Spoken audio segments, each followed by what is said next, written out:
Hi, hello, నమస్తే మిత్రమా. ఒక మంచి విషయం. 3 స్థనాలున్న అమ్మవారి విగ్రహం అది ఎక్కడ ఉంది తెలుసుకుందామా? ఇది మధుర మీనాక్షి ఆలయంలో ఉన్న శిల్పం. మలయధ్వజ పాండియన్ అని అక్కడ ఒక రాజు ఉండేవాడు. అతనికి సంతానం లేనందువలన పుత్రకామేష్టి యాగం చేసి ఆ యజ్ఞగుండంలో నుండి ఒక పాప బయటకు నడుచుకుంటూ వస్తుంది. అయితే ఆ పాపకి 3 స్థనాలు చూసి వారు భయపడతారు. అప్పుడు ఆకాశవాణి ఏ దివ్య పురుషుడు ఆమెను తాకిన వెంటనే ఆమెకు మధ్యలో ఉన్న స్థనం మాయమైపోతుందని, ఆయనే మీ కల్లుడవుతాడని చెప్తుంది.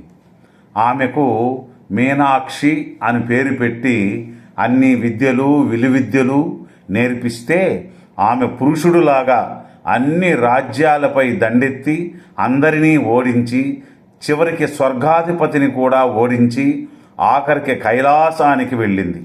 అప్పుడు ఆమెను పరమేశ్వరుడు తాకగానే ఆమె 3వ స్థనం మాయమై స్త్రీ లక్షణాలు బయటకు వచ్చాయి.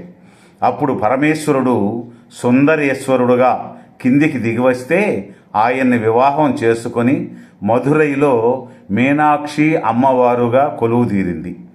అమ్మవారి అనుగ్రహమునకు కారణం అమ్మవారి చూపే కారణం.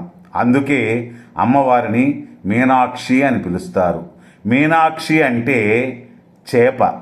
ఆడచేప నీటిలో ఉండగా చేప పిల్లలు ఎదురుగా వచ్చి అమ్మ ఆకలేస్తుందని అంటాయి. చేపకు స్తన్యం ఇవ్వడం ఉండదు.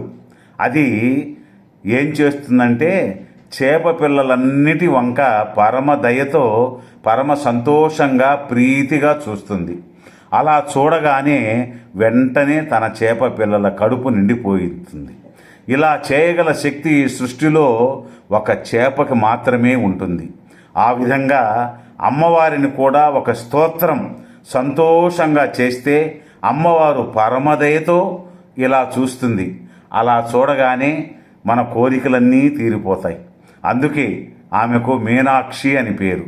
అందువలన అమ్మవారు ఒక్కసారి మన వైపు చూడాలంటే అమ్మ మీనాక్షి అని ప్రీతిగా పిలవాలి. అమ్మ మధుర మీనాక్షమ్మ, పాహిమాం పాహిమాం పాహిమాం, రక్షమాం రక్ష రక్ష తల్లి అని.